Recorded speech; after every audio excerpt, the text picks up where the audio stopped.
اعوذ باللہ من الشیطان الرجیم بسم اللہ الرحمن الرحیم کذبت ثمود بالنذر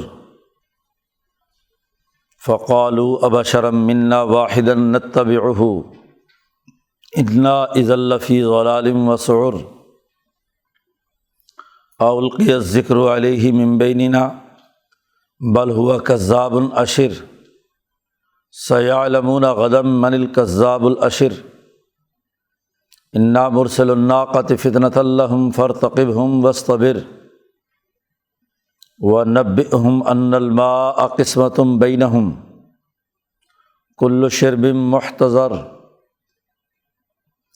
فنادوا صاحبہم فتعاطیٰ فعقر فکیف کان عذابی ونذر انا ارسلنا علیہم صیحۃ واحدۃ فکانوا کحشیم المحتضر ولقد یسرنا القرآن للذکر فہل من مدکر کذبت قوم لوط بالنذر انا ارسلنا علیہم حاصبا الا آل لوط نجیناہم بسحر نعمۃ من عندنا کذالک نجزی من شکر وَلَقَدْ أَنذَرَهُمْ بَطْشَتَنَا فَتَمَارَوْا بِالنُّذُرِ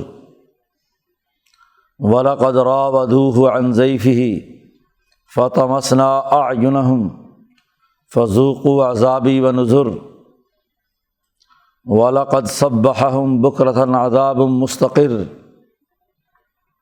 فَذُوقُوا عَذَابِي وَنُذُرِ وَلَقَدْ يَسَّرْنَا الْقُرْآنَ لِلذِّكْرِ فَهَلْ مِن مُدَّكِرٍ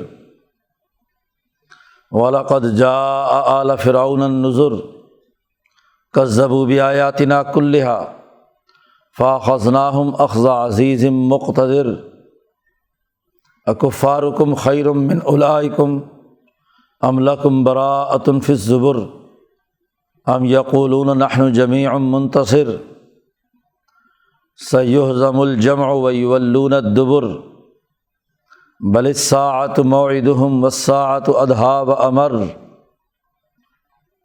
إن المجرمين في ضلال وسعر يوم يسحبون في النار على وجوههم ذوقوا مس سقر إنا كل شيء خلقناه بقدر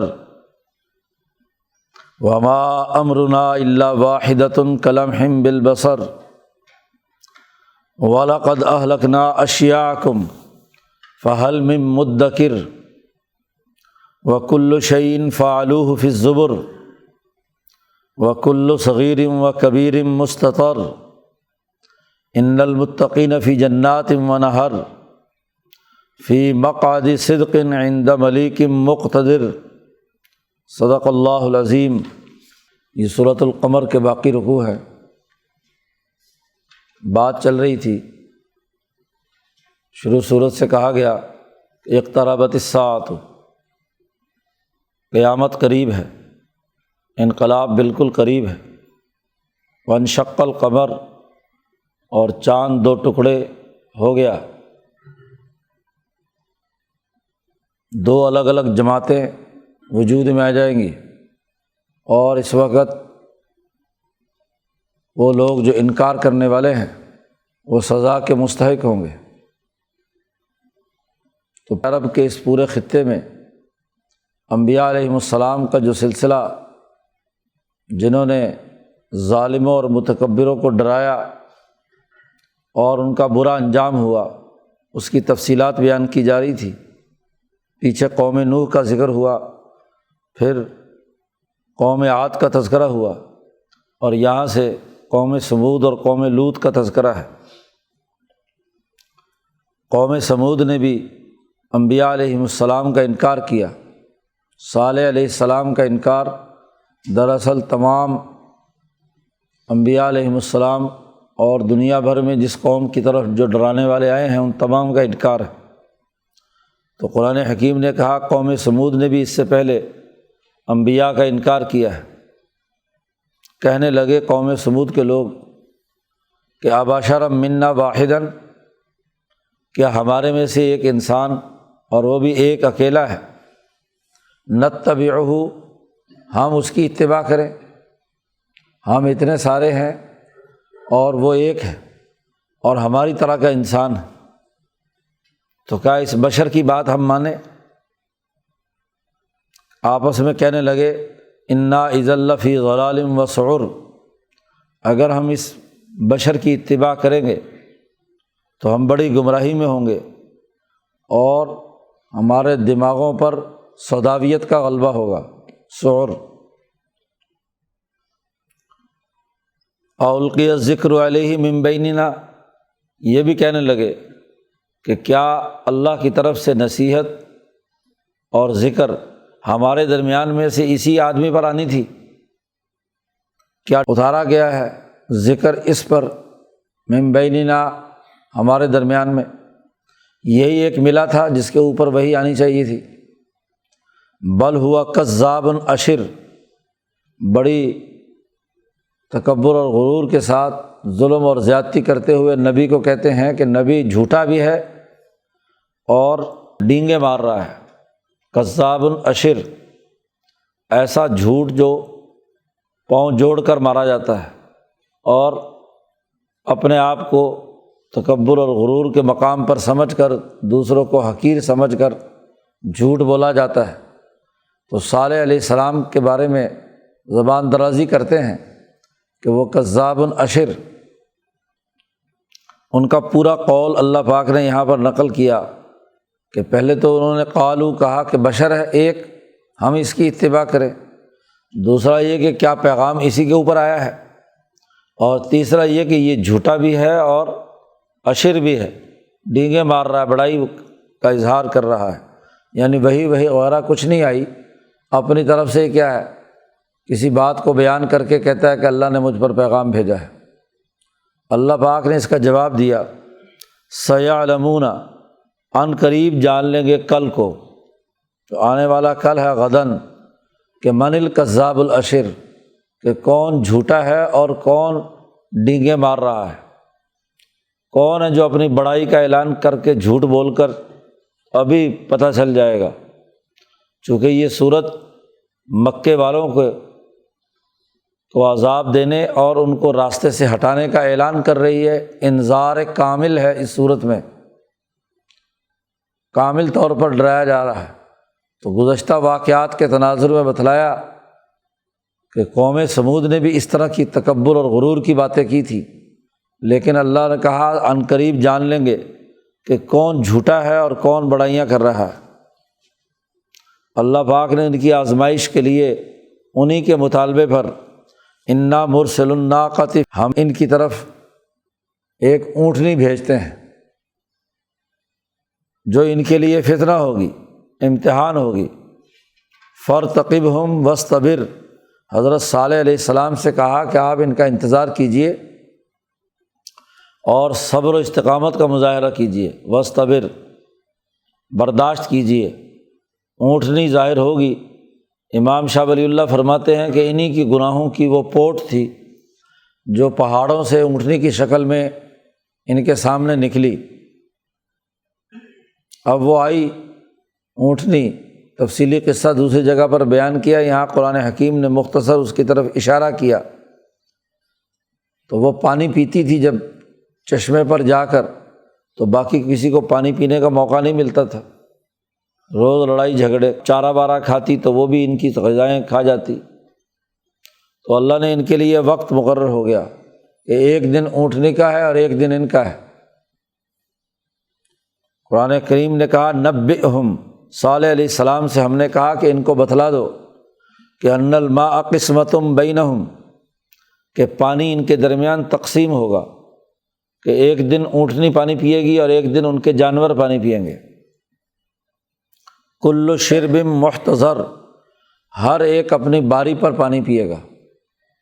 جانوروں میں سے جانور ہر باری پر، یہ اونٹنی جو تم نے مانگی تھی یہ ایک دن سارا پانی ہڑپ کر جاتی تھی اور سارا کھانا وانا ہڑپ کر جاتی تھی، چارہ بارہ۔ فنادوا صاحبہم، پھر انہوں نے اپنا ایک آدمی تیار کیا کہ اس اونٹنی کو اس سرے سے قتل کر کے فارغ کر دیا جائے۔ فتعاطى فعقر، اس آدمی کو پکارا، تیار کیا، اس نے آ کر اس اونٹنی پر حملہ کیا اور اس کی کونچیں کاٹ دی، فعقر۔ اور جیسے ہی اونٹنی کا خاتمہ انہوں نے کیا تو دراصل وہ اسی اونٹنی کے اندر ہی ان کا عذاب تھا، وہ پورے اس قوم سمود پر عذاب کے اثرات ظاہر ہوئے۔ قرآن کہتا ہے فکیف کان عذابی ونذر، کیسے ہوا میرا عذاب اور کیسا ہوا میرا ڈرانا، کہ انہوں نے نہیں مانا تو اللہ کی طرف سے کیا ہے، کیسے عذاب آیا، اس عذاب کا منظر آگے بیان کیا ہے۔ انا ارسلنا علیہم صیحۃ واحدۃ، جیسے ہی اونٹنی کاٹی تو ایک سخت چیخ ان کے کانوں میں پڑی، ہم نے بھیجی ان پر ایک ہی چیخ، ایسی تیز آواز جس نے کان پھاڑ دیے، دل پر خوف پیدا کر کے دل پھاڑ دیے۔ فکانوا کحشیم المحتضر، یہ ایسے بن گئے، اس چیخ کے نتیجے میں ایک آواز چنگھاڑ نکلی کہ جس کے نتیجے میں کحشیم المحتضر، جیسے روندی ہوئی کانٹوں کی باڑ ہوتی ہے۔ محتضر حظیرہ سے ہے، حظیرہ باڑہ اسے کہتے ہیں کہ جانوروں کو روکنے کے لیے چاروں طرف کانٹوں کی باڑ لگا دی جاتی ہے، تو جو باڑ لگی ہوئی جگہ ہو اسے حظیرہ کہتے ہیں، اور محتضر وہ باڑ جو چاروں طرف لگائی جاتی ہے۔ تو یہ محتضر جو ہے یہ حشیم ہو گئی۔ حشیم کا معنی کسی کو توڑ پھوڑ کر رون جانا، تو جو باڑ چاروں طرف لگی ہوئی ہو وہ اگر اس پر جانور ایک دفعہ گزریں اور ایک دفعہ راستہ بن جائے تو وہ ساری کی ساری چیزیں تباہ و برباد ہو جاتی ہیں۔ تو کحشیم المحتضر، اس باڑ کو کترا بنا کر رکھ دیا، ان کی جو چاروں طرف حفاظتی باڑ تھی وہ ختم، اور اس طریقے سے ان پوری کی پوری قوم سمود کو کترا بنا دیا گیا، حشیم بنا دیا گیا، ٹوٹا ہوا، روندا ہوا۔ قرآن حکیم کہتا ہے وَلَقَدْ يَسَّرْنَا الْقُرْآنَ لِلذِّكْرِ، ہم نے قرآن نصیحت کے لیے بہت آسان بنا دیا۔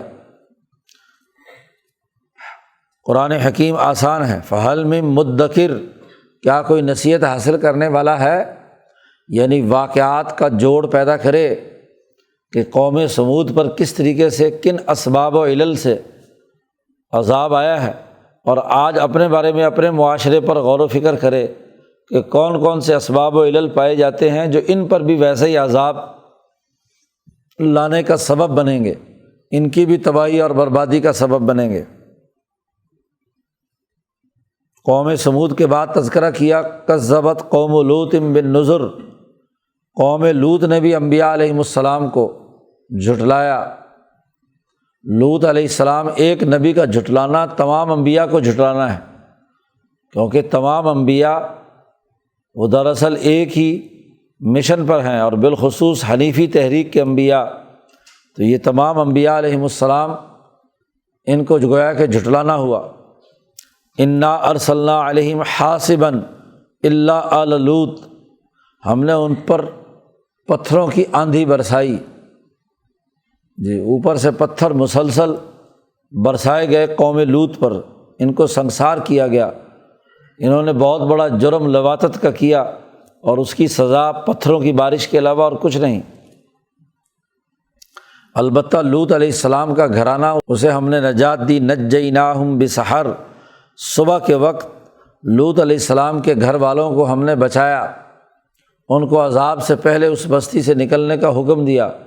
لوط علیہ السلام سے کہا تھا کہ اپنے میرے بندوں کو لے کر رات کو نکل جاؤ، اور خبردار پیچھے مڑ کر مت دیکھنا، ایک عورت دیکھے گی تمہارے گھر والوں میں سے جو دراصل انہی کے ساتھ ہے، اور وہ اس عذاب کا حصہ بنے گی، جیسا کہ پیچھے تفصیلات اس کی بیان ہو چکی ہیں۔ لوط علیہ السلام اور ان کی جماعت کو جو ہم نے نجات دی، نعمتم من عندنا، یہ ہماری طرف سے، اللہ کی طرف سے نعمت، انعام ہے۔ اور کذالک، ایسے ہی ہم جو ہمارا شکریہ ادا کرے، ہمارا حق مانے، اس کو بدلہ دیتے ہیں۔ جو صحیح راستے پر چلتا ہے اس کو عذاب سے نجات اور جو تکبر اور غرور اور ظلم کے راستے پر چلتا ہے اس کو سزا دیتے ہیں۔ قرآن حکیم کہتا ہے وَلَقَدْ أَنذَرَهُمْ بَطْشَتَنَا فَتَمَارَوْا بِالنُّذُرِ، اللہ تعالیٰ ان کو پہلے ڈرا چکا تھا، ہم ان کو ڈرا چکے تھے بطشتنا اپنی پکڑ سے کہ اگر تم باز نہ آئے تو ہم تمہیں پکڑ لیں گے۔ فتماروا بالنذر، پھر شک و شبے میں مبتلا رہے، انکار کرتے رہے انبیاء علیہم السلام کا، بالنذر ڈرانے والوں کا۔ وَلَقَدْ رَاوَدُوهُ عَنْ ضَيْفِهِ فَطَمَسْنَا أَعْيُنَهُمْ، یہ فرشتے نوجوان مردوں کی شکل میں لوط علیہ السلام کے پاس آئے تھے۔ قرآن نے اس کا تذکرہ کیا کہ جیسے ہی وہ نوجوان ان کے گھر پہنچے تو راودوہ عن ضیفہ، تو یہ ان مہمانوں کو جو لوط علیہ السلام کے تھے ان کو پھسلانے لگے، ان پر حملہ آور ہونے لگے، تو ہم نے ان کی آنکھیں اندھی کر دیں۔ فطمسنا اعینہم، اور ہم نے کہا کہ چکھو میرا عذاب، فذوقوا عذابی ونذر، میرا ڈرانا اور میرا عذاب اب چکھو۔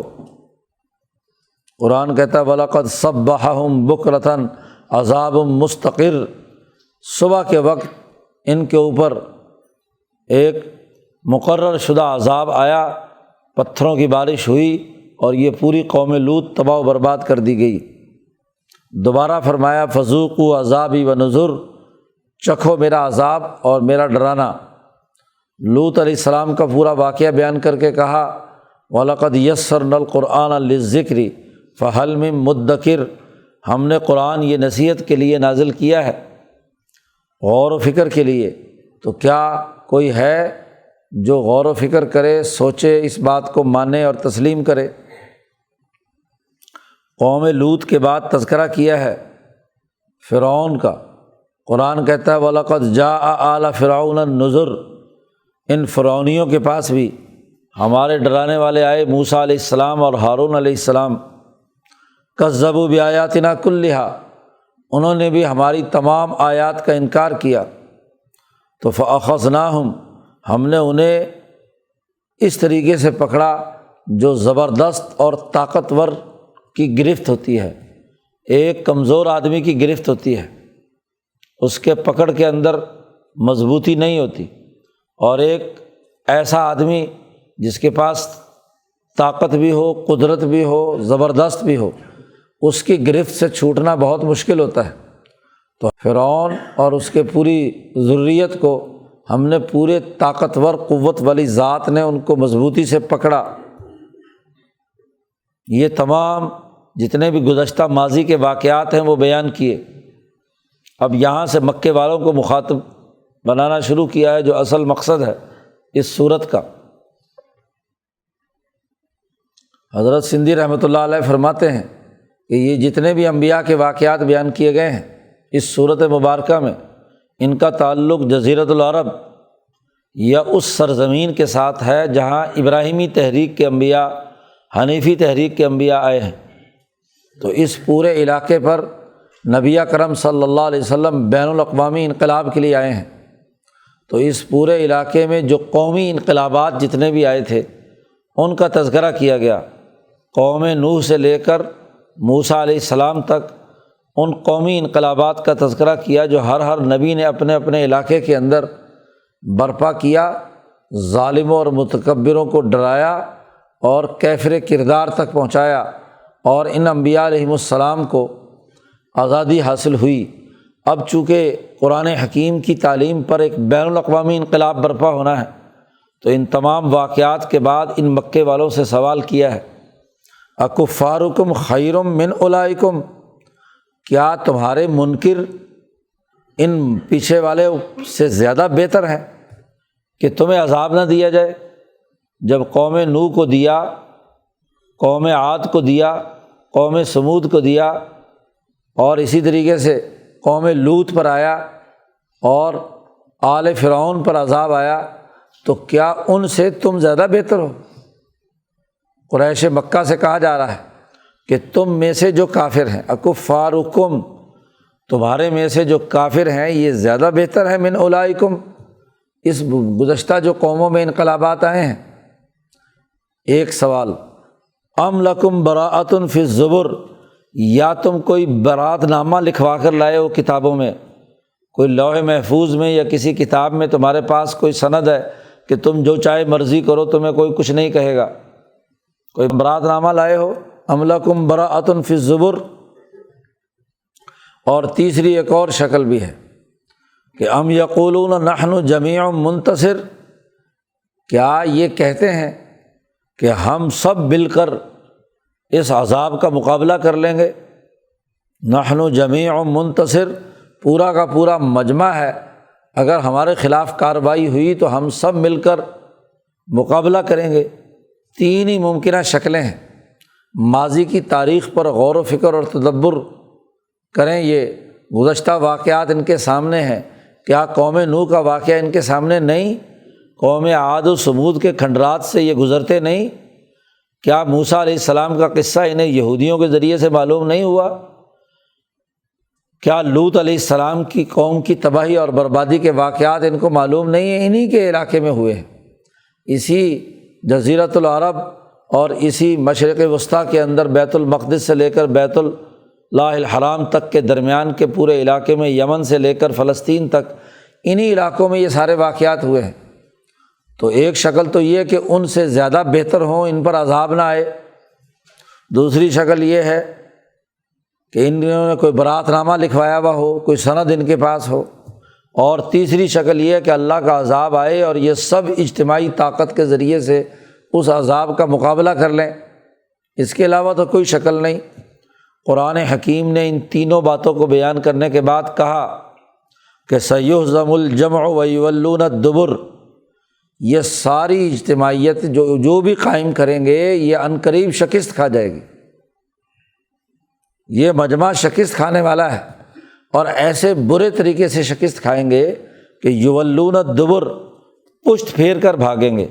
اب تو یہ بڑھ کے لگا رہے ہیں کہ ہم یہ کر دیں گے، وہ کر دیں گے، ابو جہل کی قیادت میں۔ یہ متکبرین اب اس وقت انقلاب کا انکار کر رہے ہیں، لیکن جب میدان کارزار میں داخل ہوں گے تو پھر ان کی حالت یہ ہوگی کہ پشت پھیر کر وہاں سے بھاگیں گے اور انتہائی ذلت کی شکست ان کا مقدر ہوگی۔ نبی اکرم صلی اللہ علیہ وسلم نے یہ آیت غزوہ بدر کے موقع پر پڑھی، سیہزم الجمع ویولون الدبر۔ سجدہ ریز تھے نبی اکرم صلی اللہ علیہ وسلم، اللہ سے دعا مانگ رہے تھے نصرت اور فتح کے لیے، اور فرمایا تھا کہ اے اللہ، اگر میری یہ جماعت جو میں نے اس پورے 13-14 سالہ دور میں تیار کی ہے، اگر یہ شکست کھا گئی تو دیکھ قیامت تک تیری عبادت کرنے والا اس کرۂ ارض پر کوئی نہیں ہوگا۔ تو ابو بکر صدیق نے یہ آواز سنی تو حضور سے کہا بس نصرت اور فتح کا فیصلہ ہو گیا۔ آپ صلی اللہ علیہ وسلم کو تسلی دی، اور آپ صلی اللہ علیہ وسلم سجدے سے اٹھے تو آپ کی زبان مبارک پر فتح کے لیے یہ آیت موجود تھی کہ سیہزم الجمع ویولون الدبر، کہ یہ لوگ پشت پھیر کر بھاگیں گے۔ تو قرآن حکیم نے اس صورت مبارکہ میں کہا قیامت قریب ہے، انقلاب قریب ہے، انقلاب کی گھڑی بالکل قریب ہے۔ یہ تمام واقعات اس بات پر دلالت کرتے ہیں کہ اب ان کا کفر اور تکبر اس انتہا کو پہنچ چکا ہے کہ اب ان کو سزا دیا جانا لازمی اور ضروری ہے۔ اسی لیے کہا اللہ پاک نے بل الساعۃ موعدہم، بلکہ وہ گھڑی جس کا وعدہ کیا گیا تھا وہ بالکل قریب ہے۔ پہلے الساعہ کا ذکر کیا، اور والساعۃ ادہیٰ وامر، اور وہ جو قیامت کی گھڑی ہے وہ اس سے بھی زیادہ کڑوی اور اس سے بھی زیادہ آفت اور مصیبت والی ہوگی۔ پہلے قیامت جس کا تذکرہ کیا ہے وہ دنیا میں بدر اور احد اور احزاب کا غزوہ خندق کا میدان ہے۔ غزوہ خندق میں بالخصوص، اور یہاں بدر میں، اور اسی طریقے سے احد وغیرہ میں بالعموم یہ لوگ پشت پھیر کر بھاگے ہیں۔ تو یہ ان غزوات کے موقع پر ان کا واپس لوٹنا شکست کھا کر، یہی انقلاب ہے، الساعہ ہے۔ تو یہ قومی انقلاب ہے۔ اور والساعۃ ادہیٰ وامر، اور ایک اگلا انقلاب آنے والا ہے جو اس سے بھی زیادہ دہشت ناک اور تلخ اور کڑوا ہے، جو قیامت کے میدان میں یوم الحشر ان کے اعمال کی سزاؤں کے پر مشتمل ہوگا۔ واو حرف عطف لائے اور دو ساعہ لائے ہیں، پہلے ساعہ میں اور دوسرے ساعہ میں مغایرت پر یہ عطف دلالت کرتا ہے کہ دو الگ الگ عذاب ہیں، دو الگ الگ چیزیں ہیں، کہ ایک عذاب دنیا میں ان کے لیے ہے، انقلاب برپا ہوگا، بین الاقوامی انقلاب تک بات پہنچے گی، اور والساعۃ ادھیٰ و امر، اور ایک اگلا ایک انقلاب ہے جو اس سے بھی زیادہ دہشت ناک، آفت زدہ اور کڑوا ہے۔ یاد رکھو ان المجرمین فی ضلال و سعر، جو مجرم اور گناہ گار اور ظالم ہیں وہ گمراہی میں پڑے ہوئے ہیں اور سوداویت کے مرض میں مبتلا ہیں، ان کے دماغ پر مرض لاحق ہے۔ یہ انبیاء کو کہتے ہیں کہ ان پر سوداویت ہے، اصل میں تو خود مظنون ہے، خود ان کی دماغ کے اندر خلل واقع ہوا ہے۔ ان کو پتہ چلے گا یوم یسحبون فی النار علی وجوہہم، ان کو اوندھے منہ زمین پر گھسیٹ کر جہنم میں ڈالا جائے گا۔ یسحبون گھسیٹے جائیں گے، گھسیٹے جائیں گے یہ آگ میں، علی وجوہہم اپنے چہروں کے بل، چہرے زمین پر گھسٹتے ہوئے جائیں گے، اور ان سے کہا جائے گا ذوقوا مس سقر، چکھو مزہ اس جہنم کا جس کا تم انکار کرتے تھے، اس کو چکھو۔ انا کل شیء خلقناہ بقدر، آج یہ کہتے ہیں کہ ہم نحن جمیع منتصر، کہ ہم سب مل کر بدلہ لے لیں گے، حالانکہ اللہ پاک نے کہا سیہزم الجمع، یہ جماعت پوری کی پوری شکست کھائے گی، ان کی اجتماعیت ٹوٹے گی۔ یہ باتیں ہم پہلے سے لکھ چکے ہیں۔ انا کل شیء خلقناہ بقدر، بے شک ہم نے ہر چیز بنائی ہے ایک تقدیر اور ایک ٹھہرے ہوئے نظام کے تحت، طے شدہ نظام کے تحت ہے، اور ہمارا کام کرنے کا انداز اور اسلوب یہ ہے وما امرنا الا واحدۃ کلمح بالبصر، ہمارا حکم اور ہمارا کام ایک دفعہ آرڈر جاری کرنا ہوتا ہے، اور وہ کام پلک جھپکتے ہو جاتا ہے، کلمح بالبصر۔ مولانا سندھی فرماتے ہیں کہ یہ عالم مثال میں جو کاموں کی سرعت اور تیزی ہے اس کی طرف اشارہ بتایا گیا کہ عالم مثال میں کام پلک جھپکتے ہوتے ہیں۔ دنیا میں تو کام کرنے کے لیے ایک باقاعدہ اسباب و علل کا طریقہ کار ہے، اور ایک وقت کے بعد نتیجہ آتا ہے، جیسے 12-13 سال 14 سال مکے والوں کو باقاعدہ ان پر حجت تمام کی گئی اور اس کے بعد وہ عذاب کی گرفت میں آئے۔ تو دنیا میں تو کسی کام کو پورا کرنے کا اپنا ایک نظام اور اس کا طریقہ کار ہے، لیکن عالم مثال میں جو مالا اعلیٰ اور اس کرۂ ارض کے درمیان واسطہ ہے، تو عالم مثال میں چشم زدن میں کام ہوتا ہے، آنکھ جھپکتے ہوئے کام ہو جاتا ہے، اتنی تیز رفتاری وہاں پر ہے۔ کلمح بالبصر، قرآن حکیم آخر میں ان مکے والوں سے کہتا ہے وَلَقَدْ أَهْلَكْنَا أَشْيَاعَكُمْ، دیکھو تم سے پہلے کتنی ہی قومیں تمہاری طرح کی ہم نے تباہ و برباد کی ہیں، تمہارے ساتھ والوں کو جنہوں نے کفر کیا، تکبر کیا، ظلم کیا، جو پیچھے واقعات میں بیان کیے جا چکے ہیں، ان کو ہم نے کس طریقے سے ہلاک کیا، تباہ و برباد کیا۔ تو فہل من مدکر، کیا کوئی نصیحت حاصل کرنے والا ہے؟ غور و فکر کرے، ان تمام چیزوں کا جائزہ لے کہ کون سے جرائم تھے جن کے بدلے میں انہیں یہ سزا ملی۔ یاد رکھو کل شیء فعلوہ فی الزبر، جو کام بھی یہ لوگ کر رہے ہیں، ہر چیز ان کی جو انہوں نے کی ہے وہ لکھی ہوئی ہے زبر، صحیفوں میں۔ یہ جو منکر نکیر دونوں دائیں بائیں کندھے پر فرشتے مقرر ہیں، انہوں نے ان کی ایک ایک بات جو ہے وہ تحریر کی ہوئی ہے، حتیٰ کہ کل صغیر و کبیر مستتر، ہر چھوٹی سے چھوٹی بات اور ہر بڑی سے بڑی بات تحریر شدہ ہے، لکھی جا چکی ہے، پورا ریکارڈ ہے۔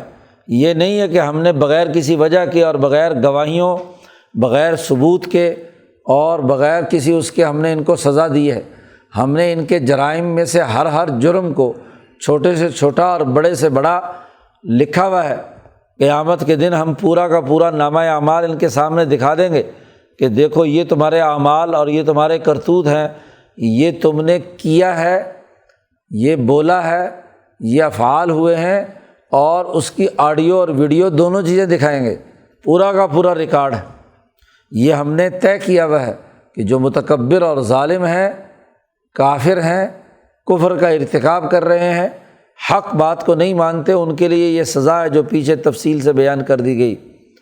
سورت کا اختتام ہو رہا ہے اور بتلایا جا رہا ہے ان المتقین فی جنات و نہر، ان کے مقابلے میں جو متقی ہیں، عدل و انصاف قائم کرنے والے ہیں، انسانیت کی بھلائی کے لیے کردار ادا کرنے والے ہیں، وہ باغوں میں ہوں گے اور نہروں میں، فی جنات و نہر، اور فی مقعد صدق، اور سچی مجلس کے اندر بیٹھے ہوں گے، سچا ہوگا، حقیقت پر مبنی ہوگا، جیسا کہ پیچھے ذکر کیا کہ متقین علی سر، صوفوں پر بیٹھے ہوں گے تکیہ لگائے ہوئے وغیرہ وغیرہ، اور عند ملیک مقتدر، اور کائنات کے اندر جو بادشاہ طاقتور ہے، اللہ تعالیٰ کے دربار میں ان کو معزز مقام کی کرسیاں دی جائیں گی، اس اعلیٰ ترین کرسی پر ملأ اعلیٰ میں، حضرت القدس میں یہ موجود ہوں گے۔ تو متقین کے لیے مقام ہوگا، کسی بادشاہ کے دربار میں کرسی مل جائے، کسی حکومت کے اندر کوئی نہ کوئی عہدہ مل جائے تو آدمی پھولے نہیں سماتا۔ یہ جو متقی عدل و انصاف قائم کرنے والے ہیں، ان کے لیے شہنشاہ مطلق ذات باری تعالیٰ کے دربار میں ایک بہت اچھی کرسی ان کو عطا کی جائے گی، بہت اچھا مقام ان کو ملے گا، بہت اچھی مجلس کے اندر یہ موجود ہوں گے۔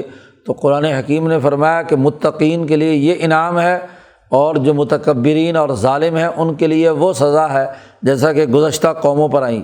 تو اس صورت میں ایک خاص انداز اور اسلوب میں بہت عمدہ اسلوب میں قرآن حکیم نے اپنا پیغام سمجھایا ہے۔ چونکہ ان کے خلاف انقلاب آیا چاہتا ہے، اس لیے اللہ نے شروع صورت کا آغاز اس سے کیا کہ اقتربت الساعۃ، قیامت قریب آ چکی ہے، انقلاب قریب آ چکا ہے، دنیا میں بھی سزا ہے اور آخرت میں بھی سزا ہے۔ اللہ تعالیٰ قرآن حکیم کو سمجھنے اور اس پر عمل کرنے کی توفیق عطا فرمائے۔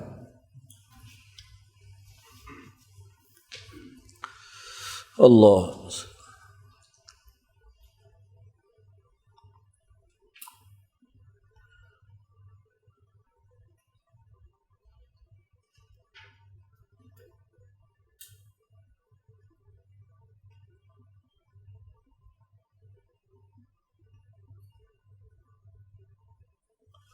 اجمعین۔